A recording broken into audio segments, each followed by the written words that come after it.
வணக்கம். தலைப்புச் செய்திகள் வாசிப்பது வெங்கட்.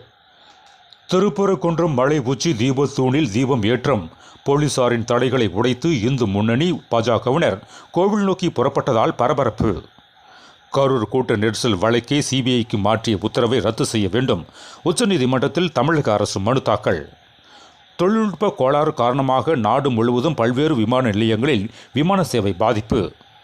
சஞ்சார் சாத்தி செயலியை முன்கூட்டியே செல்போன்களில் நிறுவுவது கட்டாயமில்லை. மத்திய அரசு அறிவிப்பு. இலங்கைக்கு சுற்றுலா சென்று பெருவெள்ளத்தில் சிக்கி தவித்த தமிழக பயணிகள் 29 பேர் சென்னை வருகை.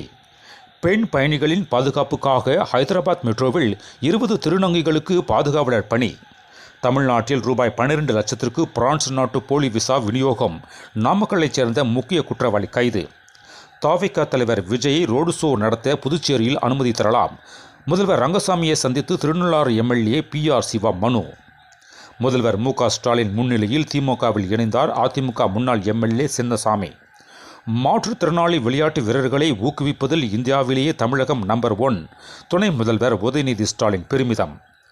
கரூர் தவிக கூட்ட நெரிசல் நிகழ்விடத்தில் உச்சநீதிமன்ற ஓய்வு நீதிபதி அஜய் ரஸ்தோகி ஆய்வு. மக்கள் மீது அக்கறை இருந்திருந்தால் கொஞ்சமாவது பெய்த மழைக்கே இவ்வளவு தண்ணீர் தேங்கியிருக்காது. எக்ஸ் தளத்தில் தவிக தலைவர் விஜய் விமர்சனம். மேலும் விரிவான செய்திகளுக்கு அரசியல் ராஜ்யம் மின் இதழை படியுங்கள். நன்றி, வணக்கம்.